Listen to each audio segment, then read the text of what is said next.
Hello बच्चों, welcome to वैम्स academy. बच्चों, आज की इस क्लास से मैं एक्सरसाइज 1.5 शुरू करूंगा और आज की इस वीडियो में मैं आपके साथ दो क्वेश्चन डिस्कस करूंगा, क्वेश्चन 1 और क्वेश्चन नंबर 2। और दोस्तों, मैं उम्मीद करता हूं कि आपने एक्सरसाइज 1.1 और एक्सरसाइज 1.3 की जो वीडियो मैंने अपलोड करी है वो आपने देख ली होगी। अगर दोस्तों आपको कोई भी डाउट है तो प्लीज़ आप मुझे कमेंट करके पूछ सकते हैं। तो देखिए बच्चों, 1.5 का क्वेश्चन 1 और 2 शुरू करने से पहले मुझे ना आपको कुछ सिखाना पड़ेगा ताकि आपको क्वेश्चन 1 और 2 फिर आसानी से समझ में आ जाए।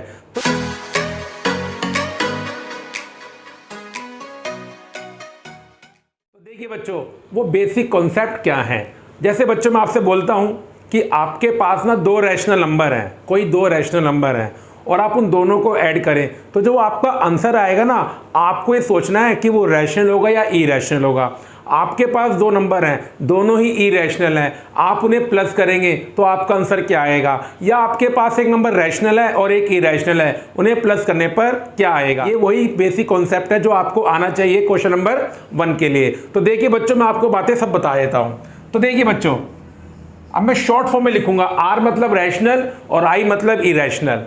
तो देखिए, अगर बच्चों आप एक रैशनल नंबर में एक रैशनल नंबर ऐड करते हैं, अगर आप एक रैशनल नंबर में एक रैशनल नंबर ऐड करते हैं तो जो आपका आंसर आता है ना, वो जो आएगा वो एक रैशनल नंबर होगा। तो रैशनल नंबर में अगर आप रैशनल नंबर को ऐड करते हो तो आपका आंसर एक रैशनल आएगा। अगर आप रैशनल नंबर में से रैशनल को माइनस करते हो तो जो आपका आंसर आएगा वो भी एक रैशनल नंबर होगा। अगर आप एक रैशनल नंबर को रैशनल नंबर से मल्टीप्लाई करते हो तो आपका जो आंसर आएगा वो एक रैशनल नंबर होगा। अगर आप एक रैशनल नंबर को एक रैशनल नंबर से डिवाइड करोगे तो जो आपका आंसर आएगा वो क्या होगा, एक रैशनल नंबर होगा। तो अगर दो नंबर रैशनल हो, आप उसे प्लस करो या माइनस करो या मल्टीप्लाई करो या डिवाइड करो, तो जो आपका आंसर आता है ना वो एक रैशनल नंबर ही होता है। इसको मैं मान लेता हूं ए पार्ट, क्योंकि इसमें दोनों रैशनल की ही हमने बात करी है।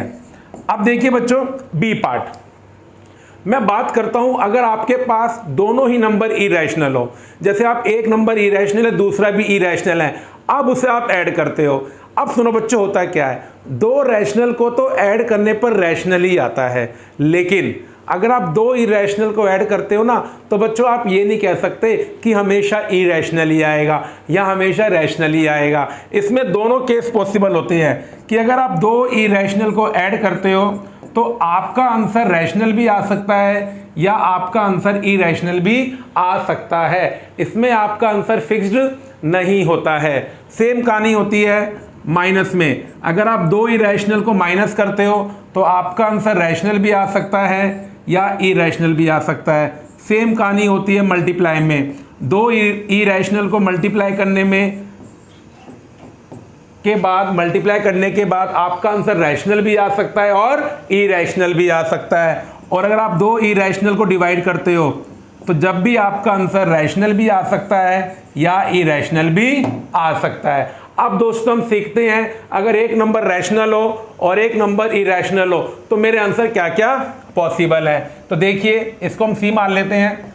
अगर आप एक रैशनल नंबर में इरैशनल नंबर को ऐड करते हैं तो आपका आंसर हमेशा एक इरैशनल नंबर आएगा। हमेशा आप एक रैशनल में से एक इरैशनल को माइनस करते हैं तो आपका आंसर हमेशा क्या आएगा, इरैशनल। हाँ, इसको आप ऐसे भी कह सकते हैं, रैशनल में इरैशनल माइनस करो या इरैशनल में से रैशनल को माइनस करो। अगर आप एक रैशनल नंबर को इरैशनल नंबर से मल्टीप्लाई करते हो, जब भी आपका आंसर इरैशनल आएगा। बस एक बात ध्यान रखना, अगर ये रैशनल नंबर 0 है फिर ऐसा नहीं होता है। तो आपको ध्यान रखना, यहाँ पर आपका रैशनल क्या आना चाहिए, नॉट 0, क्योंकि अगर आपका रैशनल 0 के इक्वल है तो 0 को किसी से मल्टीप्लाई करो 0 ही आता है और 0 फिर क्या होता है, रैशनल नंबर होता है। तो ये प्रॉपर्टी फेल हो जाती है। तो बस आप ध्यान रखना, रैशनल नंबर को इरैशनल नंबर से मल्टीप्लाई करने के बाद हमेशा इरैशनल नंबर आता है। बस एक कंडीशन होती है कि जो आपका रैशनल नंबर है वो 0 नहीं होना चाहिए। ऐसे ही अगर आप एक रैशनल नंबर को इरैशनल नंबर से डिवाइड करोगे तो आपका आंसर ना इरैशनल आएगा।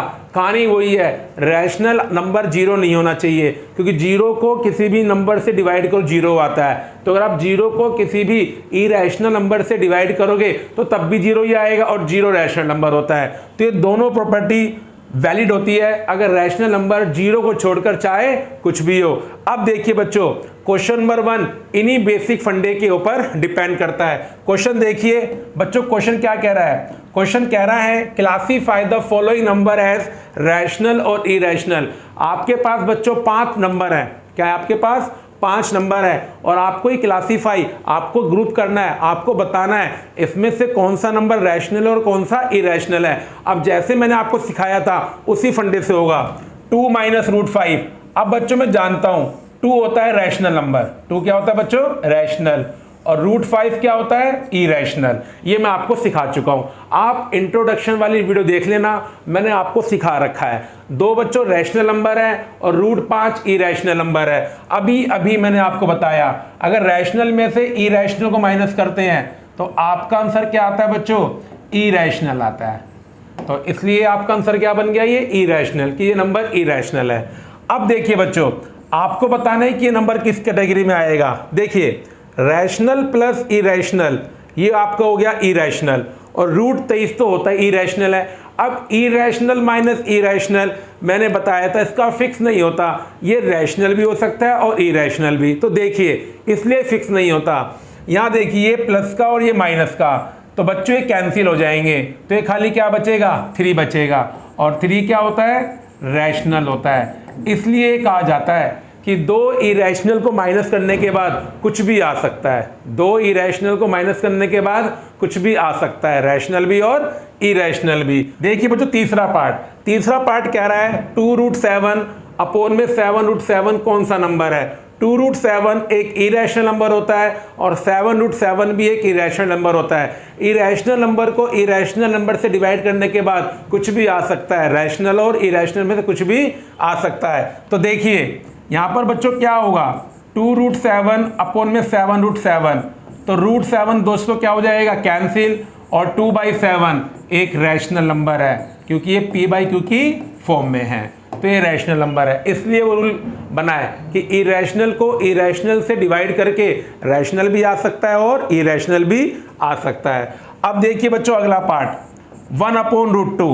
1 रैशनल नंबर है और √2 इरेशनल नंबर है, और ये मैंने आपको बताया है कि रैशनल को इरेशनल से डिवाइड करने पर क्या आता है? इरेशनल आता है। तो इसका मतलब बच्चों क्या हुआ? 1/में √2 इरेशनल नंबर है।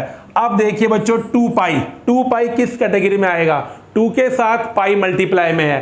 अब 2 तो दोस्तों होता है रैशनल नंबर और पाई होता है इरेशनल नंबर, और रैशनल को इरेशनल से मल्टीप्लाई करने के बाद क्या आता है? इरेशनल नंबर आता है। इसलिए बच्चों मैंने आपसे बोला था कि क्वेश्चन 1 से पहले आपको बेसिक कॉन्सेप्ट सीखने पड़ेंगे। उन कॉन्सेप्ट को सीखने के बाद फिर ये क्वेश्चन आपके लिए कुछ भी बड़ी बात नहीं है। अब चलिए दोस्तों मैं आपको करवाता हूँ क्वेश्चन नंबर 2।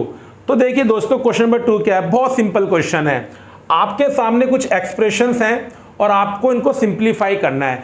अब बच्चों सिंप्लीफाई का मतलब क्या होता है? भाई बीच में मल्टीप्लाई है तो मल्टीप्लाई कर दो, अगर स्क्वायर है तो स्क्वायर कर दो, इसका मतलब ये होता है। लेकिन देखिए इसको करने से पहले हमें 2-3 बातें पता होनी चाहिए। हमने ना बच्चों पढ़ रखा है ये 6th 7th 8th में, कोई नई बात नहीं है, फिर भी मैं आपको जरूर बताऊंगा। देखिए एक फॉर्मूला होता है a² - b² का। अब बच्चों फॉर्मूला क्या होता है? a + b × a - b। ये फॉर्मूला आपको याद होगा। अगर दोस्तों याद नहीं है, अगर बच्चों याद नहीं है, अब याद कर लीजिए, इसका यूज बहुत होने वाला है। बच्चों एक फॉर्मूला होता है a + b के होल स्क्वायर का, जो क्या होता है? a² + b² + 2ab।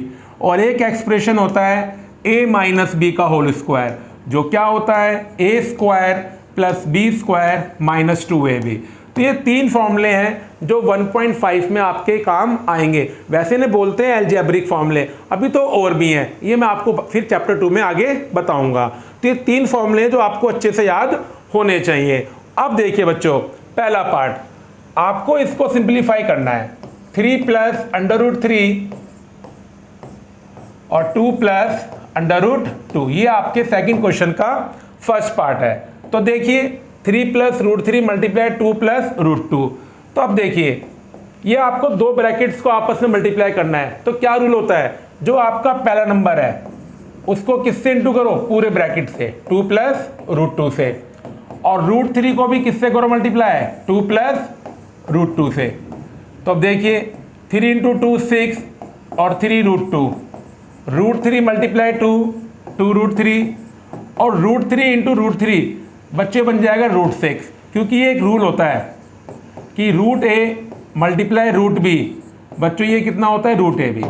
अगर दो नंबर रूट में है और आपको उन्हें मल्टीप्लाई करना है तो रूल क्या होता है, जो नंबर रूट में है उन्हें मल्टीप्लाई करके उनका सिंगल रूट कर दीजिए आप लोग। अब देखिए, अब आप क्या इनमें से किसी टर्म को ऐड कर सकते हो? नहीं बच्चों, मैथमेटिक्स में दो टर्म कब ऐड होती हैं, जब वो लाइक टर्म होती हैं। लाइक टर्म बोले तो जिनके कोफिशिएंट सेम होते हैं। अब यहाँ √2 है, यहाँ √3 है और यहाँ √6 है, तो इनमें कुछ भी सेम नहीं है, तो आप इसके साथ कुछ भी नहीं कर सकते। आपको इसको यहीं पर छोड़ना पड़ेगा। देखिए बच्चों, सेकंड पार्ट है 3 प्लस √3 को मल्टीप्लाई करो 3 माइनस √3 से। अब जैसा मैंने पहले पार्ट में किया था वैसे भी कर सकते हो, लेकिन मैं क्यों करूं, क्योंकि ये एक्सप्रेशन एक फॉर्मूला बन रहा है। तो देखो बच्चों, यहाँ भी 3 है और यहाँ भी 3 है। देखिए फॉर्मूला लगाना भी आपको आना चाहिए, और यहाँ भी √3 है और यहाँ भी √3 है। कुछ देर के लिए मैं 3 को a मान लूँ और √3 को b मान लूँ, तो ये भी a और ये भी b, तो ये आपको जो एक्सप्रेशन है ये क्या बन गया, a plus B multiply a minus B. और बच्चों मैंने आपको अभी बताया फॉर्मूला कि a² माइनस b² का फॉर्मूला क्या होता है, a plus B into a minus B. इसका उल्टा ही वैलिड है। कोई आपसे बोले a² माइनस b² का फॉर्मूला क्या होता है, तो आप क्या बोल देना, a plus B into a minus B या a माइनस बी इंटू में a प्लस बी, उससे कोई फर्क नहीं पड़ता। और उल्टा भी वैलिड है, कोई बोले a minus B into a plus B, तो वो किसके इक्वल होगा, a² माइनस b² के।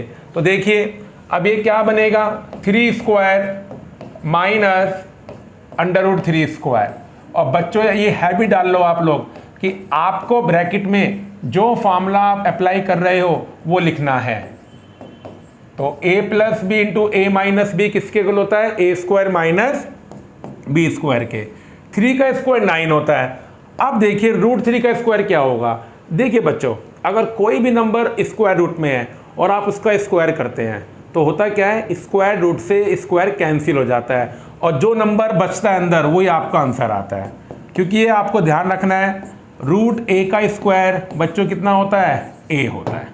√a का स्क्वायर कितना होता है, a होता है। तो √3 का स्क्वायर कितना होगा, 3 होगा। √5 का स्क्वायर कितना होगा, 5 होगा। √2 का स्क्वायर कितना होगा, 2 होगा।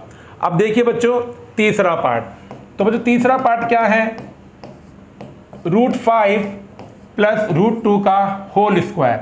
आपको इसको सिंप्लीफाई करना है। तो देखिए बच्चों, ये बन गया a प्लस बी का होल स्क्वायर, जो क्या होता है, a² plus b² plus 2ab।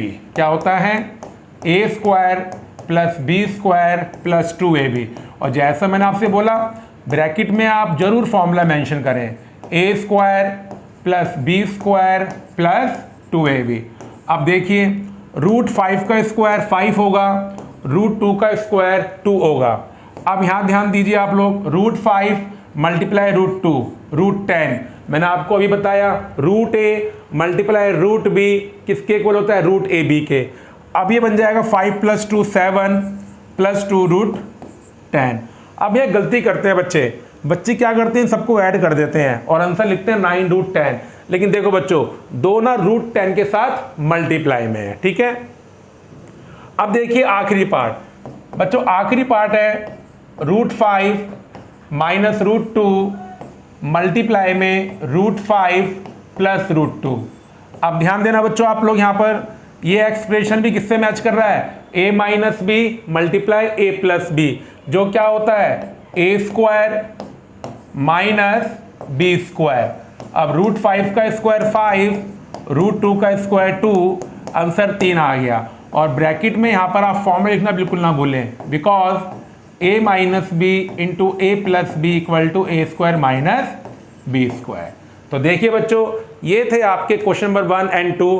Question 1 के लिए जो मैंने आपको स्टार्टिंग में बेसिक बातें बताई हैं वो आपको याद रखनी है और वो बात आपको हमेशा याद रखनी है। तो दोस्तों, अगर आपको मेरी वीडियो अच्छी लगी है तो लाइक करें और शेयर करें। और